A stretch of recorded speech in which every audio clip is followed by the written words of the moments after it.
আসসালামু আলাইকুম গাইজ, আজকে আমি একটা ট্যুর অ্যান্ড ট্রাভেল নিয়ে রিভিউ করতে যাচ্ছি, যেটা আমি জুন মাসে করেছিলাম। এই ট্রাভেলটা সেটা হচ্ছে ফেনীতে রামগড়। জায়গাটার নাম ছিল রামগড়। তো আব্বু আম্মু সহ আমি গিয়েছিলাম, ভাইয়া বাড়িতে ছিল। তো সেখানে যাওয়ার পথে অনেক কিছু উপভোগ করলাম। সিএনজি করে যেতে হয় ওইখানে। তো আমি তখনই ভিডিও তৈরি করার কথা ভেবেছিলাম, বাট আমি এতই অলস এখন বুঝতে পারছি যে বছর শেষ হওয়ার সময় আমার মনে হচ্ছে যে না, আমার একটা ভিডিও করা উচিত বা করে রেখে দেই, কারণ এটা আমি অনেক আগে প্ল্যান করেছিলাম। তো এই হচ্ছে আমার রিভিউ। আমার আব্বু নিয়ে যাচ্ছি। তো যাওয়ার পথে আমি জানি না আমার রেডমি নোট 12-এর এত বাজে অবস্থা কেন ক্যামেরার। সো আমার একটা ভালো ক্যামেরাওয়ালা ফোন থাকলে অনেক ভালো হতো। রেডমির ক্যামেরা যে এত খারাপ হবে আমি জানতাম না। তো যাই হোক, আমার ভাইয়ের দেওয়া গিফট ছিল আমার এই ফোন, সো এটা নিয়ে আমি অনেক বেশি কমপ্লেন করব না। ফোনটার কালার অনেক সুন্দর, ডিসপ্লে অনেক সুন্দর, বাট এই একটা প্রবলেম যে ক্যামেরা অত ভালো না। সো তারপরেও আমি চেষ্টা করেছি সুন্দর ক্লিপ নেওয়ার জন্য। এটা হচ্ছে রামগড়ে যাওয়ার সময় যেই চা বাগান পড়ে সেইটা, ঠিক যেমন সিলেটে শোনা যায়। তারপর রামগড়ের কাছাকাছি পৌঁছে গেলাম, মানে রামগড় পৌঁছে যাওয়ার পর আমরা যখন সেই আত্মীয়ের বাসার দিকে রওনা দিচ্ছি, তখন এই সুন্দর সুন্দর মাটির বাড়িগুলো আমি দেখেছি। আমার কাছে মাটির বাড়ি অনেক বেশি ভালো লাগে, বিশেষ করে গরমের দিনে এটা অনেক স্বস্তিদায়ক। তো আমার কাছে অন্যরকম একটা পরিবেশ মনে হয়, গাছপালা সব কিছু মিলিয়ে আমার কাছে অনেক ভালো লাগে। তো এই উঁচু একদম পাহাড়ি টিলা, এইখান দিয়ে উঠতে অনেক কষ্ট। এই ছোট টিলার এমন বৈশিষ্ট্য যে অনেক সময় সিএনজি থেকে আমাদের নামতে হয়েছে, তারপর সেই টিলা দিয়ে উঠেছে। এরপর আসে রাতের একটা দৃশ্য। যদিও আমি খণ্ড খণ্ডভাবে আলাদাভাবে সব ভিডিও করেছিলাম, তাই একসাথে করতে পারিনি। তো রাতের আকাশের একটা চাঁদ অনেক বেশি সুন্দর লাগছিল তখন। মাটির বাড়ি, রাতের চাঁদ সব মিলিয়ে একটা অন্যরকম সুন্দর পরিবেশ ছিল সেখানে। তো আমি আবার এই চাঁদ ভিডিও করতে অনেক ভাল লাগে, করছিলাম। পরে আবার একটা বিড়াল ছিল, ওই বিড়ালটা অনেক ফ্রেন্ডলি ছিল, ওইটাকে আদর করতেছিলাম। ওই বিড়াল অ্যাকচুয়ালি আমার ফ্যান হয়ে গিয়েছিল, আর বিড়ালটা দেখতে অনেক সুন্দর ছিল। একটা সময় আমি বিড়াল অনেক ভয় পেতাম, খামচি দেয় সেই জন্য। পরবর্তীতে আর ভয় পাই না, আস্তে আস্তে ওদের সাথে ফ্রেন্ডলি হয়ে গেছি। তারপর এটা এখানের একটা পথ, এটা হচ্ছে মাটির বাড়ি ছিল ওই আত্মীয়র। আমি অনেক বছর আগে, 10 বছর আগে এই বাড়িতে এসেছিলাম। তো আমার মনে আছে যে এখান থেকে এই সিঁড়ি দিয়ে নেমে আমরা মূলত ওই কল থেকে পানি আনতাম, এখানে গোসল করতে যাইতো এখানে যে ভাবি ডাকতাম তারা। তো সব মিলিয়ে কোনো রকম এই যে কলটা এখনও আছে সেইখানে।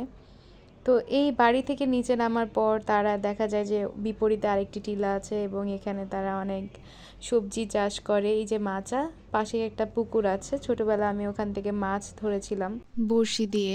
ইভেন আমি এখানে খোলা জায়গায় বানর দেখেছিলাম। আমার খুব ইচ্ছা ছিল আমি খোলা জায়গায় বানর দেখব, কারণ সবসময় আমি চিড়িয়াখানায় দেখেছিলাম।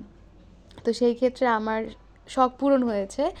যাওয়ার ঠিক একদিন আগে বা সেই দিনই আমি দেখেছিলাম যে খোলা বানর দৌড়াদৌড়ি করতেছে বিপরীত টিলাতে।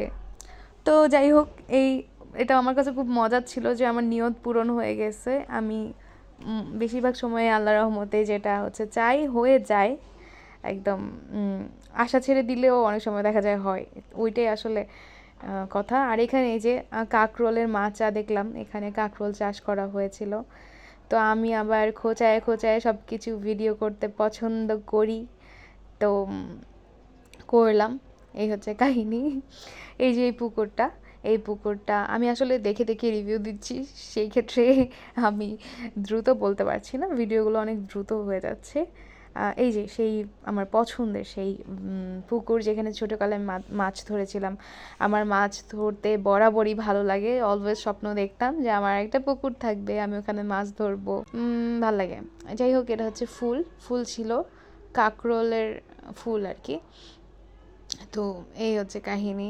হ্যাঁ, আমার অর্ধেক মেহেদি আছে, আমি আবার এগুলাও দেখি, কি বলতেছি জানি না, দূর।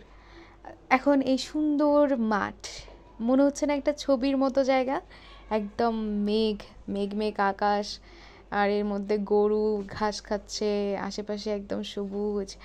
মানে এই টিলা এলাকায় গেলে অটোমেটিক্যালি মানুষের মন ভালো হয়ে যায়। মানে সব কিছু এত ফ্রেশ, এত তাজা সব কিছু, মানুষজনের ব্যবহারও অনেক ঠান্ডা, সব মিলিয়ে অনেক বেশি ভালো লাগে। এই যে আমি আবার এগুলো ভিডিও করছিলাম। একজন গ্রামের মেয়ে হিসেবে আমার কাছে অনেক বেশি আহামরি কোনো ব্যাপার না যে গাছপালা পুকুর এইসব, বাট যারা ঢাকায় থাকে বা শহরে বড় হয়েছে একদমই এইসব দেখে নাই, তাদের কাছে অনেক কিছু। ক্লাস 8 অবধি আমি আমার গ্রামে পড়াশোনা করে এসেছি ঢাকা। আমি শহর এবং গ্রাম মিলিয়ে, তো আমার সব রকমের অভিজ্ঞতা আছে। এটা একটা ভালো সাইট, আমি সবার সাথে মিশতে পেরেছি। তো এই হচ্ছে বেগুন, দূর থেকে দেখা যাচ্ছিল। আমি ভাবছিলাম যে হ্যাঁ এখানে কত কিছু করে ফেলছে, যদিও। তারপর আমি আমার বাবা মাকে আবার ব্লার করে দিয়ে হেঁটে চলেছি, এবং এই যে ছাগল এদের দেখলাম। আমার বাবা এমনিতে কোথাও ঘুরতে যেতে পছন্দ করে না, বাট এই রামগড়ের কথা শুনলে তার আবার অনেক এক্সাইটমেন্ট কাজ করে। তার দেখি খুবই আগ্রহ এই আত্মীয় আর এই পরিবেশের উপর আর কি। তো তারা দুষ্টুমি করতেছিল এই বাচ্চার সাথে। এই বাচ্চাটা অনেক কিউট ছিল মাশাআল্লাহ, ওকে আমরা অনেক আদর করেছি। তো এই হচ্ছে একটা সুন্দর ফুলের গাছ। এই গাছগুলো আমি, এই ফুলগুলো আর কখনো দেখিনি, তো সেই ক্ষেত্রে আমার অনেক ভালো লাগতেছিল এগুলো দেখে। তো আমি এগুলোর ভিডিও করেছি। তো এই হচ্ছে কথা। তারপর একটা মজার জিনিস দেখলাম যে আমার বাবাকে রোম্যান্টিক হতে আমি এত দেখিনি, বাট এই ফুলগুলো থেকে একটা ফুল সে আম্মুকে তুলে দিয়েছিল। দেন আমি এটা দেখে খুব মজা পেয়েছি এবং আমার খুব ভালো লেগেছিল। তো এই হচ্ছে বাড়ির আরেকটা পরিবেশ। এই যে রোদেলা একটা পরিবেশে কি সুন্দর যে লাগে একটা টিলার উপরের এরকম দৃশ্য, সেটা যে দেখে সেই বোঝে, আর বাকিদের শুধু ফোনেই দেখানো সম্ভব। তো আমি খুব ভালোভাবে এটা আবার ভিডিও করতেছিলাম, কারণ আমি ভাবছি যে আমি পরে দেখব। এই যে মাটির ঘর সব, তো আশেপাশে আমি ছোট ছোট ক্লিপ নিচ্ছিলাম এই জন্য যে আমি আমার একটা ভিডিও তৈরি করব, এবং এখানে যারা খুব পছন্দ করে প্রকৃতি তাদের সাথে এগুলো শেয়ার করব, তারা দেখবে। তো এই হচ্ছে কাহিনী।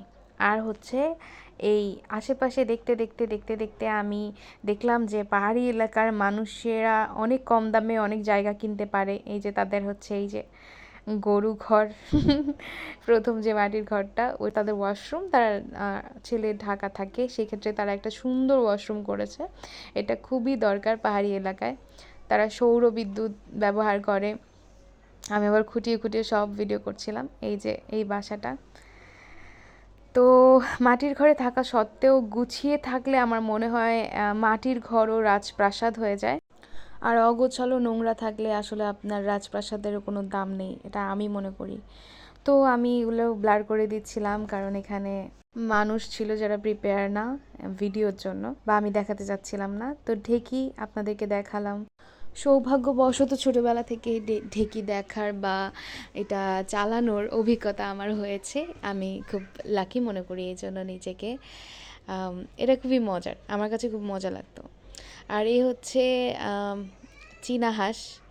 তারপরে এই হচ্ছে একটা পরিবেশ যেটা আমি যখন বাড়ি ফিরছিলাম তখন এইটা আমি ভিডিও করেছিলাম। দারুণ একটা পরিবেশ ছিল। আর এই যে ছাগলেরও একটা ক্লিপ নিলাম। তারপর ধীরে ধীরে ধীরে ধীরে বাসায় ফিরে যাচ্ছি নিজের গন্তব্যে। এটাই ছিল। তারপর আমরা বেড়াতেও গিয়েছিলাম আরেকটা বাসায়, ওই যে টিলা বেয়ে বেয়ে আমি, আম্মু, আব্বু, ফুপা সবাই যাচ্ছিলাম। তো তখন আমি একটু ভিডিও নিয়ে নিলাম। চারপাশে জঙ্গল জঙ্গল, একটু ভূতের মতো পরিবেশ। তো এই পরিবেশে রাতে যাওয়ার সময় নিশ্চয়ই অনেক ভয় লাগবে। তো এই হচ্ছে কাহিনী। আমরা এই মেঠো পথে টুকুর টুকুর করে হেঁটে হেঁটে যাচ্ছিলাম। এটা খুব একটা সহজ পথও না, আবার অনেক বেশি কঠিন পথও না, তাই আমি একটু একটু ভিডিও ক্লিপ রেখে দিচ্ছিলাম। মাটির পথ, যাই হোক এভাবেই হেঁটে হেঁটে হেঁটে হেঁটে গুটি গুটি পায়ে আমরা চলে যাচ্ছিলাম নিজেদের গন্তব্যে। গন্তব্যের পথে যেতে যেতে অনেক সিনারিও উপভোগ করেছি, যেটা আমার ভালো লাগছে। এর মধ্যে একটা হচ্ছে এই যে ঝর্ণা, এত সবুজ ছিল, এত সুন্দর ছিল। আমি দাঁড়ানোর সুযোগ পাইনি, আমাকে তাড়া দেওয়া হচ্ছিল যে চলো। এই যে আরেকটা দৃশ্য, যেন কেউ এঁকে রাখছে এরকম মনে হচ্ছিল। তো আমি এইসব ভিডিও করতে করতে যাচ্ছিলাম, একটু পর পর ফোন বের করে ভিডিও করতেছি, আবার হচ্ছে ফোনটা রাখতেছি। মা বাবা তো একটু বকা দিবেই যে ফোন বের করো কেন বা কিছু, বকা খাই আবার রাখি। তো এই জায়গাটা আবার আসছে যে আমাদের চা বাগান অনেক সুন্দর, রোদের আলো পড়লে যে সবুজ প্রকৃতি এত সুন্দর লাগে। বাট তার উপরও আমার আরেকটা পছন্দের মানে পরিবেশ হচ্ছে মেঘলা আকাশে সবুজ দৃশ্য দেখা আর কি। মেঘলা আকাশ যখন থাকে তখন প্রকৃতি এত সুন্দরভাবে নিজেকে মেলে ধরে, মনে হয় যে ওকে কেউ এঁকে রাখছে। মানে আমি জানি না, আমার মেঘলা আকাশে সবুজ প্রকৃতি দেখতে ছোটোবেলা থেকে অনেক বেশি ভালো লাগে।